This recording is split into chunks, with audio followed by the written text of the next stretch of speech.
Abre sua Bíblia comigo, por favor, no livro de Esdras, capítulo 4, a partir do verso 1.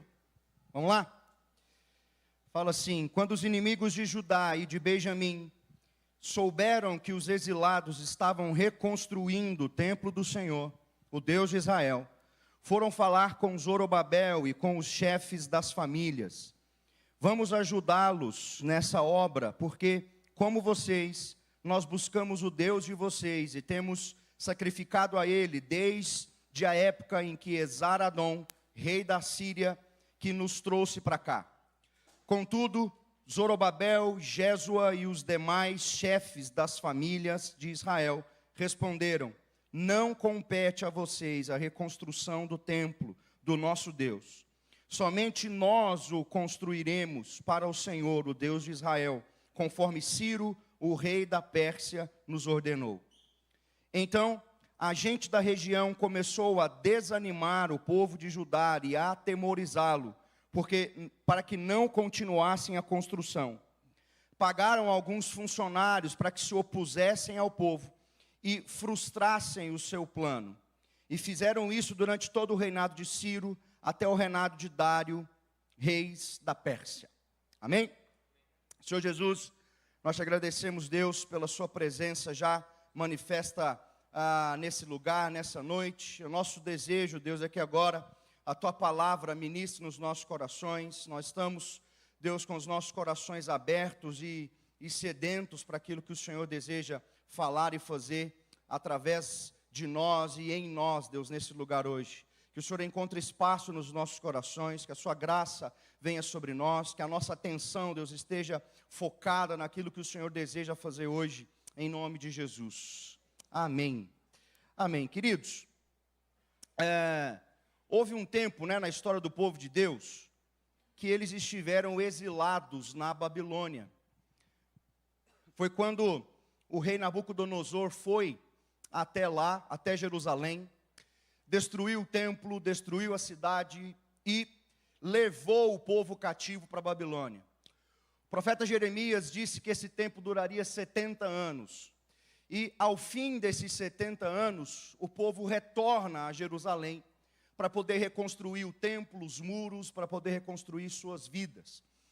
E o livro de Esdras, no capítulo 1, se você voltar aí no capítulo 1, o livro de Esdras começa mostrando para nós justamente que o rei Ciro, que era um rei persa, o livro vai começar dizendo que Deus havia movido o coração de Ciro, o próprio Deus havia movido o coração de Ciro para que o povo pudesse retornar a Jerusalém e reconstruir ali o templo de Deus. Então esse é o primeiro movimento de retorno pós-exílio do povo. Então o fim dos 70 anos, Deus move o coração desse rei persa, e o povo pode retornar para Jerusalém com a intenção de reconstruir o templo de Deus. 2 homens são mandados nessa missão para retorno do povo de Israel. São 2 principais líderes, e o nome deles apareceu aqui no texto que nós lemos. Zorobabel, que era um governador, era um líder político, e Jesua, depende da versão que você está, que era um sacerdote. Esses 2 são os principais líderes que retornam com o povo com a intenção de reconstrução do templo. Também no capítulo 1, você vai ver aí a partir do verso 9, no capítulo 1, que aquilo que Nabucodonosor havia tomado do templo, os utensílios do templo, as coisas que eram importantes, Ciro devolveu aquilo que ainda existia. Isso está em Esdras 1, a partir do verso 9. Então, foi uma missão de retorno. Deus move o coração do rei, ele devolve os utensílios que existiam ainda do templo, e o povo retorna para Jerusalém.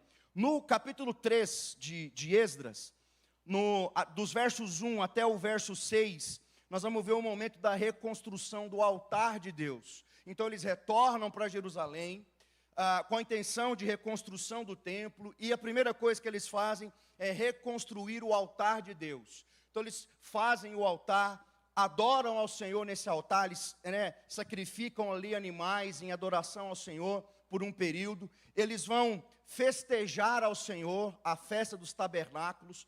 Você vai ler isso tudo no início do capítulo 3. E aí vem então um grande momento, né, ainda no capítulo 3 de Esdras, um grande momento onde os fundamentos do templo são lançados. Você vai ler isso a partir aí do verso 7 de Esdras 3, né, que os construtores lançam os fundamentos do templo. E então esse momento é um momento muito importante, porque depois de 70 anos de exílio, de escravidão, o povo é permitido a eles que retornem para a sua terra, para a sua cultura, para o seu lar. O altar foi restabelecido, eles já tinham adorado a Deus, agora os fundamentos do templo foram lançados. Então, foi um dia e um momento de extrema alegria para aquele povo. E você vai ver isso aí nos versos, a partir do verso 10 aí do capítulo 3, você vai ler que quando os construtores lançaram os alicerces, os levitas estavam cantando e houve júbilo entre todo o povo. E é um júbilo de, nossa, que alegria, porque nós estamos edificando a obra de Deus, nós estamos fazendo aqui, reedificando a casa de Deus, ou seja, o lugar onde Deus vai falar conosco, né? Então aquilo que Deus deseja fazer está sendo feito. Também é verdade que você vai ler nesse texto que os sacerdotes mais velhos, os levitas mais velhos, que tinham visto a glória do primeiro templo, era tristes agora, porque eles estavam vendo que o segundo templo ali, né, os alicerces que estavam sendo lançados, não eram iguais à glória do primeiro templo, mas no geral, era um dia de muita festa e de muita alegria para aquele povo. Nós voltamos, o Senhor proporcionou que voltássemos para Jerusalém. Nós já adoramos o Senhor porque reconstruímos o seu altar, e agora nós estamos lançando os fundamentos aqui do templo, nós estamos refazendo o templo, o lugar onde Deus vai falar conosco, ou seja, nós vamos poder adorar o nosso Deus, servir o nosso Deus, ouvi-lo, nós vamos poder ofertar ao Senhor em Jerusalém, na nossa casa, no templo do Senhor aqui. Amém? Era isso que estava acontecendo, esse é o pano de fundo aí desse momento. E no capítulo 4, onde nós lemos aí, Esdras 4, nós lemos de 1 a 5, vai acontecer o seguinte, que eles estão felizes, jubilosos, construindo ali, começando o templo, e os inimigos ouviram dizer, né, quando os inimigos de Judá ouviram dizer que eles estavam de volta, e não só estavam de volta, mas estavam reconstruindo o templo, então eles se levantam contra aquela construção, eles se levantam em oposição àquela construção. E é aqui que eu gostaria de fazer o paralelo, para a gente poder entender aquilo que o Senhor tem para falar conosco. Da mesma forma como aquele povo tinha essa obra para executar, que era a obra de refazer o templo, o lugar de adoração a Deus, o lugar de honra a Deus, nós também somos construtores, só que da comunidade de Jesus, não de um templo específico, né? não de um lugar específico, mas de uma comunidade que se reúne em nome de Jesus. Então a nossa missão aqui é adorar, servir a Deus, servir aos irmãos, adorar ao Senhor, estar em comunidade e edificar nesse lugar uma comunidade que se reúne em nome de Jesus e que faz as coisas pensando em Jesus para Cristo. Então essa é a nossa missão nesse lugar, edificar uma igreja, edificar um povo, construir aqui, né, um lugar onde Jesus é adorado entre nós. E claramente vão se levantar os inimigos contra nós. Vão se levantar inimigos contra a obra de Deus que está sendo executada. Percebam que o escritor aqui vai, no capítulo 3, colocando a alegria do povo, ele vai escrevendo, olha, eles reconstruíram o altar, isso é muito importante, eles adoraram a Deus. Depois, olha, eles lançaram os fundamentos, eles estavam jubilosos. Capítulo 4, mas os inimigos se levantaram contra eles. Então, sempre que nós estamos edificando algo em nome do Senhor, para o Senhor, inimigos se levantarão em oposição contra nós. E aqui fica claro o que os inimigos queriam. Eles queriam paralisar, ou se eles pudessem, destruir a obra de Deus que estava sendo executada. Então, os inimigos que se levantarão contra nós, da mesma maneira, eles vão tentar paralisar a igreja do Senhor, paralisar você, porque você é parte da igreja do Senhor, ou, se ele puder, destruir a igreja. Então existem inimigos, existem coisas que vão se levantar contra nós com a intenção de destruir o povo de Deus aqui. E eu queria fazer esse paralelo. Da mesma forma como aquele povo foi atacado pelos inimigos, algumas coisas poderão também acontecer conosco. Que a primeira coisa, eu queria que você voltasse ao texto de Esdras, capítulo 4, verso 2. Até aqui você me entendeu? Amém? Esdras 4, verso 2. Vai dizer o seguinte: os inimigos aqui foram falar com Zorobabel e com os chefes das famílias. Nós vamos ajudá-los nessa obra, porque, como vocês, nós também buscamos o Deus de vocês, e temos sacrificado a Ele desde a época de Esar-Adom, o rei da Síria, que nos trouxe para cá. Verso 3: contudo Zorobabel, Jesua e os demais chefes das famílias de Israel responderam: não compete a vocês a reconstrução do templo do nosso Deus, somente nós o construiremos para o Senhor, o Deus de Israel, conforme Ciro, o rei, nos ordenou. Presta atenção nesse primeiro detalhe. A primeira tentativa do inimigo é uma tentativa que aparentemente é amistosa, mas é uma tentativa de mistura. O que eles fizeram? A primeira coisa, você tem que pensar que Zorobabel e os demais líderes estão num período crítico. Então, em tese, toda ajuda para a reconstrução do templo seria bem-vinda. Quanto mais gente para poder ajudar, mais rápido essa obra vai durar, vai acontecer. Então, a primeira tentativa deles aqui, a primeira coisa que eles fazem aqui é uma aproximação aparentemente com boas intenções. Olha, nós também queremos ajudar vocês a construir o templo do seu Deus. Mas essa aproximação, essa oferta de ajuda, ela é oferecida com meias verdades e com coisas que são estranhas. Eles chegam e dizem: nós queremos ajudar a construir o templo do seu Deus. Perceba, não é meu, é seu Deus. Porque nós também sacrificamos a Ele, e essa parte é verdade. Eles também sacrificavam a Deus. O que é mentira é que eles não sacrificavam somente a Deus. Eles sacrificavam a vários outros deuses. Então, Zorobabel naquele momento vai olhar e vai dizer: não, vocês não podem nos ajudar.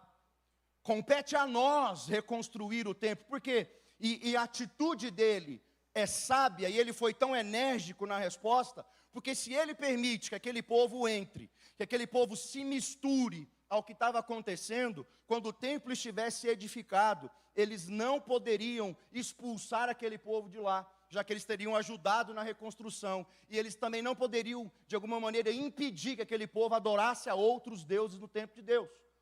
Seria muito complicado para eles fazer. Então, naquele momento ele vai dizer: não, nós não precisamos de vocês aqui. Compete a nós essa reconstrução. Ou seja, a primeira tentativa é a tentativa de entrar e de oferecer uma ajuda, algo que vai parecer, que vai ser uma contribuição, algo que vai parecer que vai trazer crescimento e ajuda. E aí, trazendo isso para as nossas vidas, trazendo isso para uma aplicação para nós, a primeira coisa que nós precisamos entender, o primeiro levante, né, contra nós, é justamente pensamentos ou uma forma de vida que tenta entrar no nosso meio, parecendo que são coisas que são ajuda ao povo de Deus. Coisas que são normais, é porque a sociedade tem se desenvolvido e essas coisas tentam entrar com uma aparência de ajuda ou de normalidade, mas na verdade elas estão contra a palavra de Deus, estão sacrificando em outros altares. É muito comum você ver pessoas que fazem parte de uma igreja, mas o pensamento daquela pessoa não é um pensamento de adoração exclusiva a Jesus. Ela também queima ofertas em outros altares. Aí você vai dizer: credo, como que a pessoa faz isso? Faz. Por exemplo, o dinheiro é um Deus para ela também. O sucesso hoje em dia é um Deus na modernidade, ou no período que nós estamos, que é um período de pós-modernidade. O sucesso é um Deus. Você tem que ter sucesso no que você faz. Você precisa descobrir as chaves do sucesso. Você precisa vibrar em outra frequência para você ter sucesso. Você entendeu? Tudo é voltado para você e para aquilo que você precisa crescer e que você pode conquistar. Então, é um altar ao Deus do sucesso hoje. O altar ao Deus do dinheiro. E aí você vai percebendo que Cristo, ele passa a ser apenas um meio para um fim. As pessoas vêm à igreja, elas se reúnem, elas estão aqui, mas Cristo não é o Senhor da vida delas, Ele é um meio para um fim. Ele é um abençoador, Ele abre as portas, Ele protege do mal, mas Ele não é o Senhor da minha vida. Eu também queimo ofertas em outros altares. Eu adoro ao dinheiro, eu adoro o meu trabalho, eu adoro a minha vida, eu adoro o meu sucesso, e você vai queimando ofertas em outros altares, e parece que está tudo bem, e não está. Porque esse indivíduo, ele precisa ou refazer a mentalidade dele, e converter-se à adoração única a Cristo, ou então, ele vai passar a vida toda nessa enganação. Outra coisa, é a quantidade de pensamentos, ou de ideias que surgem, onde há uma tentativa de destruir pilares daquilo que nós cremos. Por exemplo, uma das características da pós-modernidade é a questão a respeito da verdade. Não existe uma verdade única. A verdade é aquilo que os seus olhos enxergam. Então, existe a sua verdade e também existe a minha verdade. Você já citou essa frase? Não, isso é verdade para você. Mas para mim é diferente, eu acredito diferente. Mas nós somos um povo que se reúne ao redor de uma verdade. Única verdade. Absoluta verdade. Compreende? Então você vai percebendo que esses pensamentos, eles vão entrando, e é uma tentativa de colocar em xeque a própria palavra de Deus.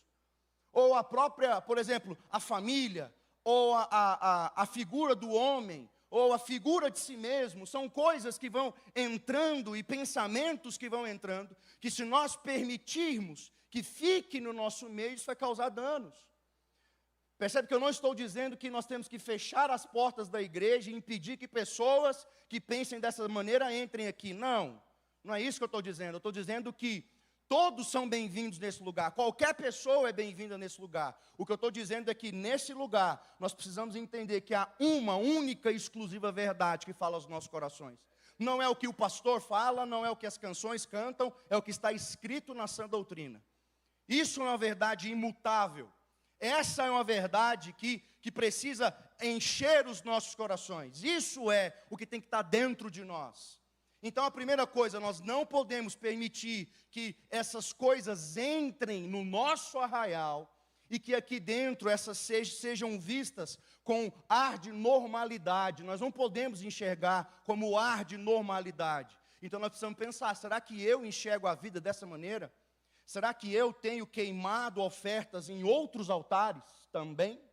Será que o dinheiro é um Deus sobre mim? Será que a minha vida e o meu sucesso é um Deus sobre mim? Será que eu tenho pensado ou relativizado pilares da verdade em nome do que está acontecendo no mundo? Nós precisamos pensar isso. Esse pensamento não pode fazer parte da nossa congregação. Nós precisamos ser enérgicos como Zorobabel, diante de uma aparente evolução, ou diante de uma aparente normalidade. Não, esse tipo de coisa não pode entrar na minha vida. Esse tipo de coisa não pode fazer parte daquilo que cremos. E aí, nós precisamos ser como os irmãos que Paulo encontra em Atos capítulo 17, verso 11. Atos capítulo 17, o apóstolo Paulo sai do convívio com os irmãos tessalonicenses, onde ele viveu um forte problema com eles, e ele parte para a Bereia, e no verso 11 vai estar escrito: os bereanos eram mais nobres do que os tessalonicenses, pois receberam a mensagem com grande interesse, e é aqui que está a diferença, examinando todos os dias a Escritura, para ver se tudo era assim mesmo, examinando todos os dias a Escritura, para ver se tudo era assim mesmo. E era Paulo que estava falando com eles. Nós precisamos examinar as Escrituras todos os dias. Para olharmos para nós e vermos se nós estamos conduzindo a nossa vida, e se as coisas realmente são assim mesmo. E onde nós vamos encontrar isso? Queridos, os cortes no YouTube, lá, os cortes no Instagram, no TikTok, é uma bênção de pregação. É muito legal. Mas você não vai conseguir examinar a sua vida por ali. É na sã doutrina. Debruçando-se sobre a sã doutrina. Examinando as Escrituras. E então nós vamos conseguir fazer esses julgamentos. Nós vamos conseguir conduzir a nossa vida de forma correta. Nós vamos conseguir, como Zorobabel, dizer, não, esse tipo de coisa, isso não é benéfico, isso não é ajuda, isso é aparente, isso é aparência, isso é um pensamento contrário. Eu não posso deixar isso entrar aqui. Amém? Você conseguiu entender? Amém? Então, em primeiro lugar, nós não podemos permitir essa mistura, esse tipo de coisas que vão tentar entrar no nosso meio, que vão tentar ganhar os nossos corações e as nossas mentes, mas que são inteiramente destrutivas. Amém? Em segundo lugar, vai comigo lá, Esdras 4:4.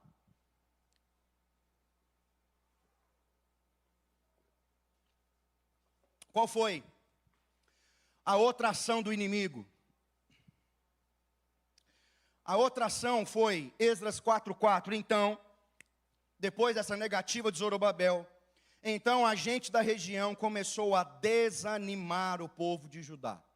Foi o outro levante contra o povo de Judá, o desânimo.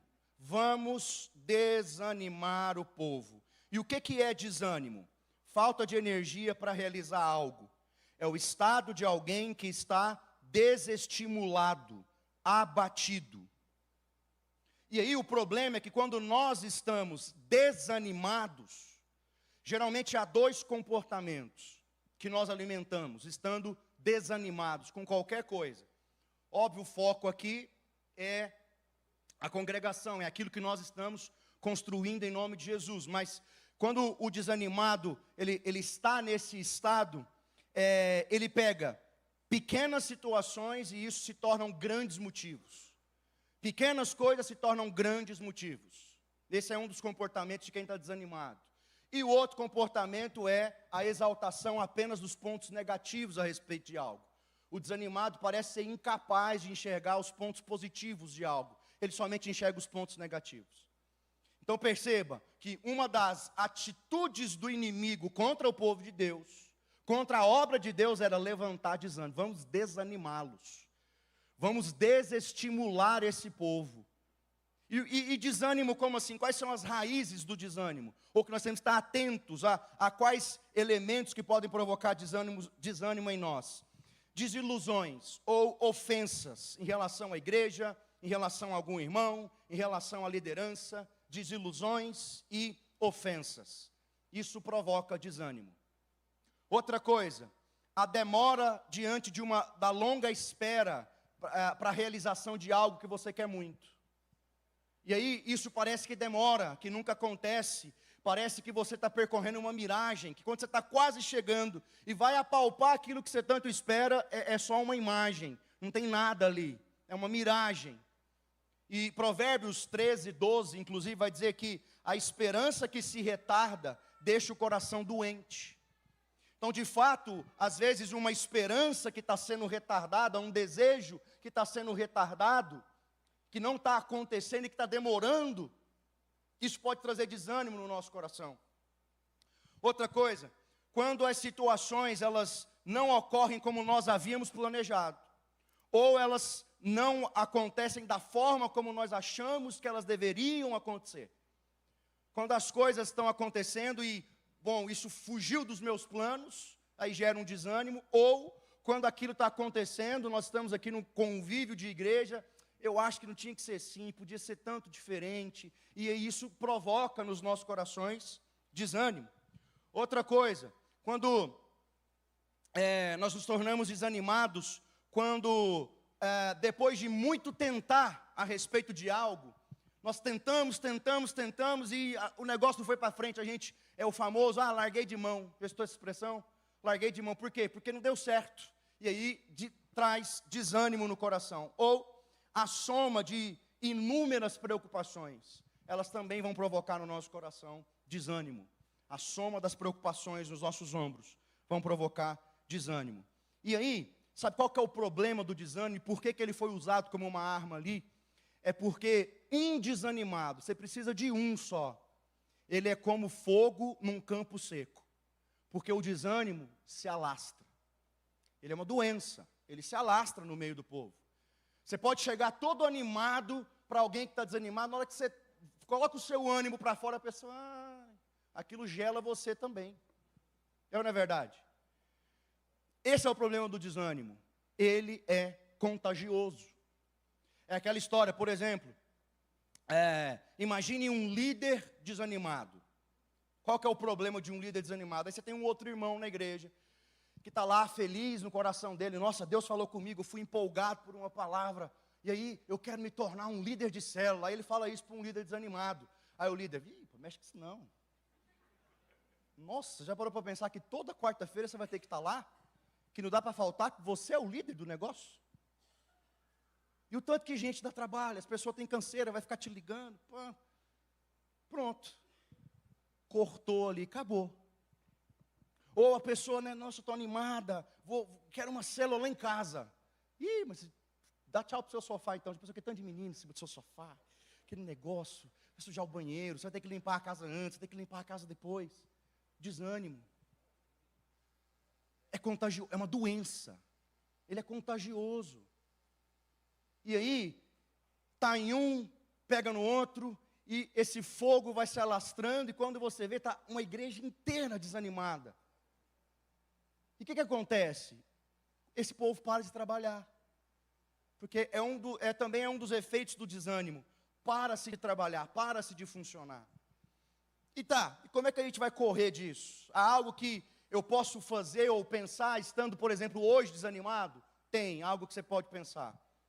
Tem algo que a gente pode lembrar, na verdade. Antes mesmo de ler um texto aqui, de te mostrar um versículo, falando a respeito de não permitir que o desânimo entre no coração. Mas eu queria que você pensasse comigo nos primeiros cristãos. Quando ser cristão não era um bom negócio. Quando, por exemplo, Nero começou a perseguir os cristãos. Naquele momento na história, ser cristão não era um bom negócio. Hoje é até bonito. Hoje as pessoas falam, não, eu sou crente, né? Mas naquela época não era um bom negócio ser cristão. Por quê? Uma das coisas que Nero fazia, ele foi o primeiro imperador que começa a perseguir os cristãos. Ele pegava a galera, amarrava vivo num pau e à noite colocava fogo, que é para iluminar os jardins do imperador. Então não era muito legal ser cristão naquela época, um verdadeiro cristão. E você vai seguir a história, você vai ver, a história relata homens, famílias, gente que entrava nas arenas dos imperadores, que eram devorados lá pelas feras, pelos leões. E aí a gente tem que pensar assim, o que fazia aquele povo não desanimar? O que fazia um pai de família estar ali com a sua esposa, os seus filhos, e prestes a entrar numa arena onde os leões vão matar todos? O que fez aquele homem, o que faz aquela mulher não retroceder? Não dizer, tá bom, eu nego Jesus. Não, eu nego. Eu não quero ver os meus filhos ali sendo destruídos pelos leões. Não, eles não retrocediam. Nega Jesus, não, abra os portões. Filhos, vamos para casa. Aí hoje, não posso estragar meu sofá. Hoje, qualquer pequena coisa é desânimo. É muito longe, é muito difícil. Quando nós olhamos para trás, homens estavam morrendo, entregando suas famílias. E hoje, qualquer coisa nos desanima. Então a primeira coisa que a gente tem que pensar é isso. Olha para trás. Homens deram sangue e morreram para que o evangelho prosperasse. E hoje nós não podemos fazer por menos. Nós não podemos deixar uma chuva desanimar. Está chovendo, eu não vou para a igreja. Está chovendo, eu não vou para a célula. Está chovendo, qualquer coisa nos desanima. Qualquer situação adversa. já provoca desânimo dentro de nós. Nós não podemos ser desse jeito. Amém? Ânimo. Amém? Amém? Ânimo. Não dá para viver desse jeito. Agora, se você quiser um texto, vá comigo para 2 Coríntios capítulo 4, verso 16. 2 Coríntios capítulo 4, a partir do 16. Paulo está falando aí que apesar dos problemas, ele não desanimava. E a partir do 16 ele vai escrever: por isso não desanimamos, embora exteriormente estejamos a nos desgastar, interiormente estamos sendo renovados dia após dia, pois os nossos sofrimentos leves e momentâneos estão produzindo para nós uma glória eterna, que pesa muito mais do que todos eles. Assim, fixamos os nossos olhos não naquilo que se vê, mas naquilo que não se vê, pois o que se vê é transitório, mas o que não se vê é eterno. Era nesse lugar que os olhos de Paulo estavam fixados. Por isso nós não desanimamos. Ainda que por lado de fora nós estejamos enfrentando muitos problemas, muitos dilemas, muitas dificuldades. Ainda que por lado de fora, ainda que o corpo, a mente estejam cansados, aflitos, interiormente nós somos renovados dia após dia. E aí a boa notícia é que o mesmo Espírito que se movia na vida de Paulo e que o renovava dia após dia, é o mesmo Espírito que está entre nós hoje. É o mesmo Senhor. Então nós podemos ser renovados dia após dia. Todos nós enfrentamos dilemas, dificuldades, problemas, situações, medos, angústias. Todos nós enfrentamos. Isso nunca vai acabar nas nossas vidas. Uma das mentiras que vão lançar é que depois que você... Não, se você está vivendo aí, você aceitou Jesus, foi para uma igreja, você está vivendo um problema financeiro, olha, isso é demônio na sua vida, tá bom? Isso aí não está certo não. Está certo sim, irmão. Não há no Evangelho uma promessa de que você vai aceitar Jesus e pronto, acabou, não vai ter mais problema nenhum na sua vida. No mundo vocês vão ter muitas aflições. A promessa não é a falta de aflições. A promessa é que Ele estaria conosco todos os dias, até o fim dos séculos. Essa é a promessa. Então não é a falta de problemas. Ou seja, nós precisamos olhar para as Escrituras e sermos animados, e recebermos ânimo do Senhor. Apesar das circunstâncias exteriores, apesar das dificuldades, apesar das situações, ainda que existam problemas, eu tenho no meu coração ânimo, eu não desanimo. Por quê? Porque todos os dias eu sou renovado no meu interior. Amém? Em terceiro e último lugar, de novo, o verso 4 do capítulo 4 de Esdras. Esdras 4:4. Então a gente da região começou a desanimar o povo de Judá e a atemorizá-lo, para que não continuassem a construção. A outra jogada foi o medo, foi o temor. Essa foi a outra tentativa. Além do desânimo, a outra tática foi encher o coração de medo. Por quê? Porque o medo paralisa. O medo impede o envolvimento. Ele é muito diferente do temor a Deus. Nós não podemos ter medo de Deus. Há em nós um temor. É como alguém, por exemplo, que tem medo de água, né? Aí você vai no mar, está lá aquelas ondas grandes e tal. O que é o medo? Ele não deixa nem você entrar na água. Você fica lá de longe, só observando, você não interage. Porque o medo é assim, ele impede a interação. Ao contrário do temor. Quem tem temor entra na água, mas respeita limites. Sabe que pode ir até certo ponto. A pessoa interage, mas com cautela. Esse é o temor. Mas o medo, ele impede a interação. E o medo, ele funciona porque ele paralisa. Então, se não deu certo nos misturarmos, se não deu certo o desânimo, vamos provocar medo. Porque o medo paralisa. Medo de quê? Por exemplo, medo da dor, medo de sofrer, medo de que situações dolorosas do passado aconteçam outra vez.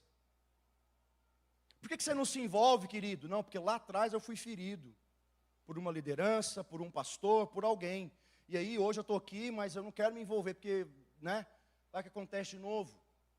Temor, medo de que algo ruim aconteça àqueles que nós amamos. Medo de fracassar. Medo do que os outros vão pensar a meu respeito. Medo da rejeição. E por aí vai. Uma lista infinita de medos. E o medo paralisa. Aí se você for para 1 João, capítulo 4, verso 18. Vai estar escrito lá, 1 João 4, 18. No amor não há medo. Pelo contrário, o perfeito amor expulsa o medo, porque o medo supõe castigo. Aquele que tem medo não está aperfeiçoado no amor. Esse é o mesmo texto, 1 João capítulo 4, se não me engano, o verso 9, onde vai dizer, porque Deus é amor. O nosso Deus é amor. E aqui ele está dizendo, nesse amor não precisa de medo. Antes, o amor lança fora os temores. O amor silencia os medos dentro de nós e nos permite caminhar. Aquele que ainda tem medo não está aperfeiçoado nesse amor. Você tem medo? Eu tenho vários medos. Quer dizer que eu preciso conhecê-lo mais. Porque quanto mais eu conhecê-lo, mais os meus medos vão sendo silenciados. Então, queridos, nós estamos construindo uma comunidade em nome de Jesus. Amém? Você pode ficar de pé no seu lugar? Nós estamos construindo uma comunidade que se reúne em nome de Jesus. Eu quero focar nesse final em duas coisas, nesses dois pontos finais. Nós estamos aqui trabalhando em uma comunidade, ou por uma comunidade, construindo uma igreja. Todos nós somos parte disso. Todos nós somos família aqui nesse lugar. E nós não podemos permitir o desânimo entre nós, ou o medo entre nós. Eu quero focar nesses dois pontos. Então eu gostaria que você começasse a orar aí no seu lugar. Que você começasse a apresentar o seu coração. E que você começasse a responder as seguintes perguntas. Por que eu estou desanimado? Qual a origem desse desânimo? E você pode, meu irmão, pôr fim nisso hoje.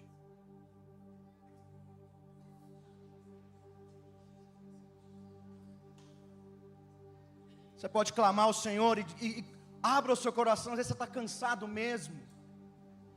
Às vezes você está desestimulado mesmo. Mas abra o seu coração diante do Senhor e coloque: Senhor, assim está o meu coração. Gere ânimo em mim. Ou, querido, quais são os seus temores?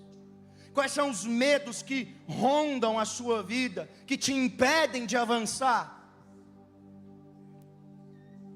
Você pode colocar a sua vida hoje diante do perfeito amor que está nesse lugar e dizer: eu não quero mais ter medo. Eu não quero mais ser escravo dos meus medos.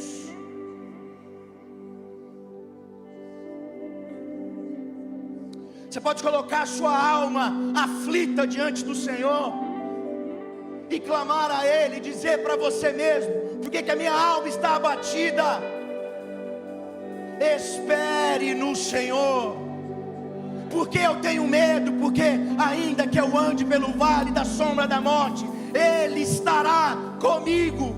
A tua vara e o teu cajado me consolam. Você pode receber ânimo nessa noite. Ânimo nessa noite. Você pode colocar fim aos temores do seu coração. Fim à angústia.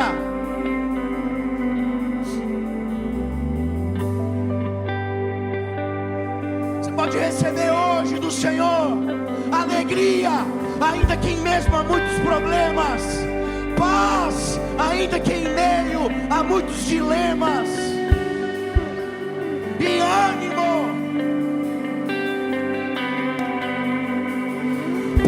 nós temos que estar animados. Ele não desistiu de nós.